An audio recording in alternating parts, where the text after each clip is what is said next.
Everyone, तो आज हम अपना न्यू चैप्टर चालू करेंगे, strategies for enhancement in food production. तो सबसे पहले हम इसमें ब्रीडिंग देखेंगे।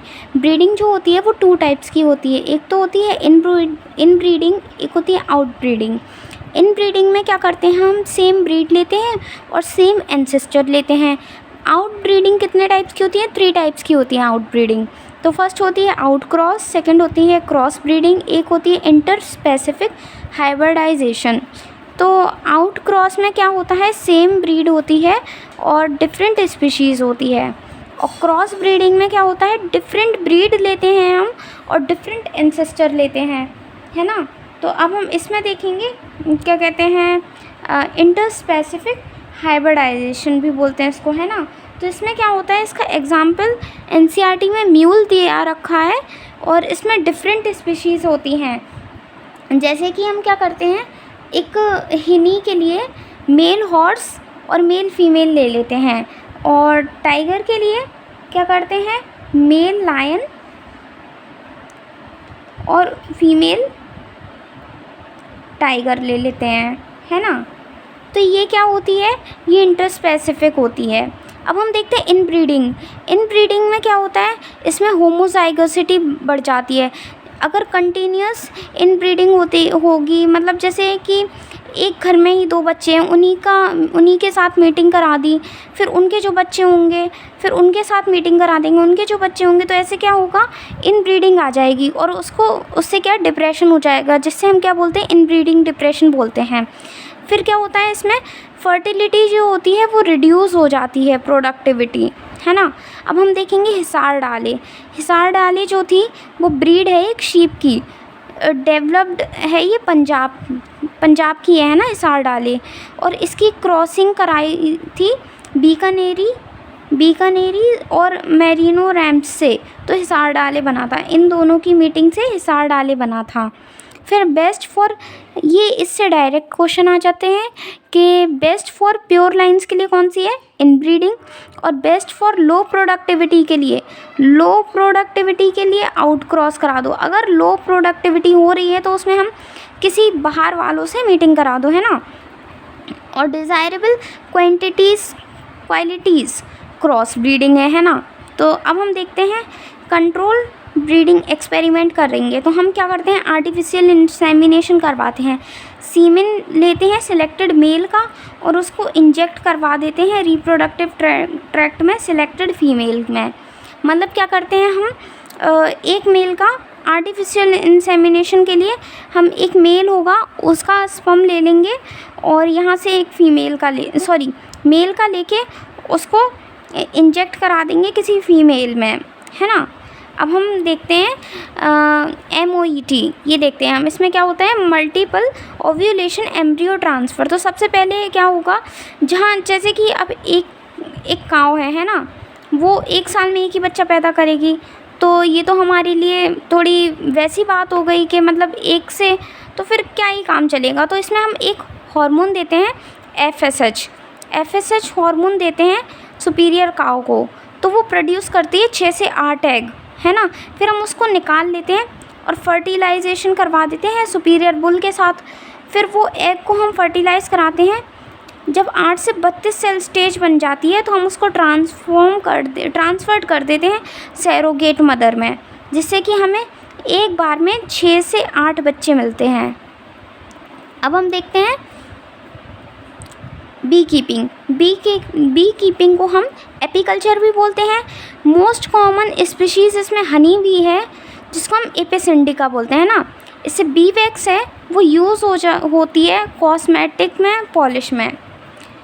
अब एक्वाकल्चर व पिसीकल्चर ये देख लेते हैं। एक्वाकल्चर मीन्स होता है एक्वेटिक एनिमल्स और प्लांट्स, और पिसीकल्चर ओनली फ़िश के लिए यूज़ होता है। तो एक्वाकल्चर व पिसीकल्चर का मतलब वो है कि जो भी एनिमल्स, प्लांट्स और फिशेस एक्वेटिक में रहती हैं उसको हम बोलते हैं ना। अब हम जो कौन सी फ़िश हमारी खाने के लिए होती है, तो फ्रेश वाटर में कौन सी होती है, कतला, कॉमन कार्प, रोहू। और मरीन वाटर में कौन सी होती है, हिल्सा, सार्डाइन्स, पॉम्फ्रेट्स और मैक्रेल्स, है ना। अब हम देखते हैं ग्रीन रेवोल्यूशन, ये क्या है, ग्रीन रेवोल्यूशन जो है वो मिड 1960 में several high fielding varieties of wheat के लिए हुआ था। मतलब अचानक से वीट की जो क्रॉप थी वो बढ़ गई थी। Rice developed result various plant breeding technique. तो इसको हमने क्या बोलते हैं, dramatic food production in out country. तो इसको हमने बोल दिया था green revolution.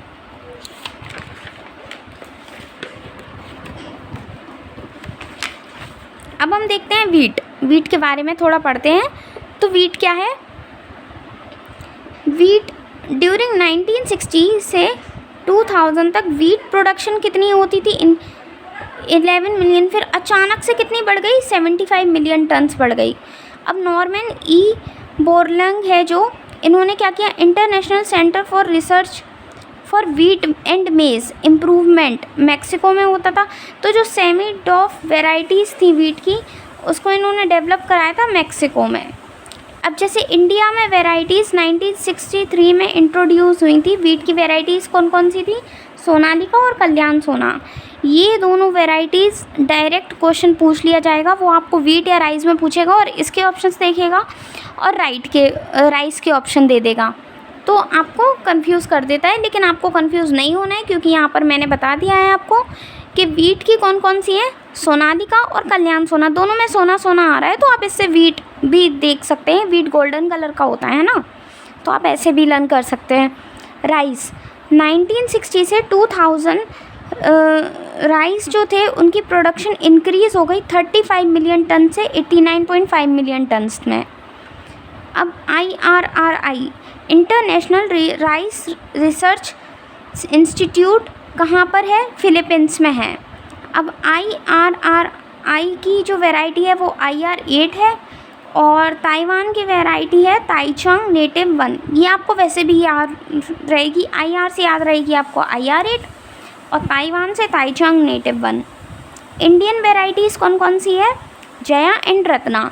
Jaya and Ratna ये समझ लो कि दोनों बहनें थी, जया एंड रत्ना। तो वो किसकी वैरायटी है? राइस की। और वीट की कौन सी है? सोनालिका और कल्याण सोना। अब हम देखते हैं शुगर केन। तो शुगर केन इसकी 2 वेराइटीज़ हैं शुगर केन की भी। एक तो है सैकरम बर्बेरी और दूसरी है सैकरम ऑफिशिनेरियम। तो सैकरम बर्बेरी है वो ग्रो होती है नॉर्थ इंडिया में, पर ये बैड क्वालिटी की है, बैड क्वालिटी है। तो बैड क्वालिटी है ना। अब हम देखते हैं सैकरम ऑफिशिनेरियम, ये ग्रो होती है साउथ इंडिया में और ये गुड क्वालिटी की है। तो नॉर्थ इंडिया वाले क्यों बैड क्वालिटी के खाए हैं ना, तो हम लोगों ने क्या किया, इनकी मीटिंग करा दी और फिर इनका क्रॉस करा दिया और फिर गुड क्वालिटी का हुआ तो वो हमने नॉर्थ में भेज दिया, नॉर्थ। तो these 2 cross to grow quality in north India. अब डिजीज़ देखते हैं। एक तो 3 टाइप्स की होती है, एक होती है बैक्टीरियल, फंगाई और वायरस। बैक्टीरियल से होती है black rot of crucifer, fungi से होती है brown rust of wheat, red rot of sugar cane और बैक्टीरियल ब्लाइट ऑफ पोटैटो। ये सारी डिजीज़ इनमें हो जाती हैं। वायरस जो है, तो वायरस है टोबैको मोज़ेक वायरस और एक होता है टर्निप मोज़ेक वायरस। बायोफोर्टिफिकेशन में क्या होता है, लेवल बढ़ जाता है विटामिन, मिनरल्स एंड प्रोटीन्स का। और एससीपी का मतलब है single cell protein. Single cell protein इसमें क्या, इसका मतलब है जैसे कि जो जितना छोटा वो उतना बड़ा। तो इसमें क्या किया, स्पाइरुलिना है जो source of single cell protein, इसमें प्रोटीन बहुत हाई होती है। और ये मिथाइलोफिलस मिथाइलोट्रोपस एक बैक्टीरिया है जो कि प्रोड्यूस करता है 25 टन्स ऑफ प्रोटीन। कितनी प्रोटीन करता है? 25 टन्स ऑफ प्रोटीन। अब इसकी एक जो टेबल है जो कि NCERT में गिवन दी हुई है, तो उसको अभी आप लर्न मत करना, या आप कर भी सकते हैं। वैसे अगर आप चाहें तो मैं उसकी भी एक वीडियो बना दूँगी ट्रिक के साथ। Bye bye guys. अगर आपको वीडियो पसंद आई हो तो प्लीज़ लाइक कीजिएगा और कमेंट्स कीजिएगा।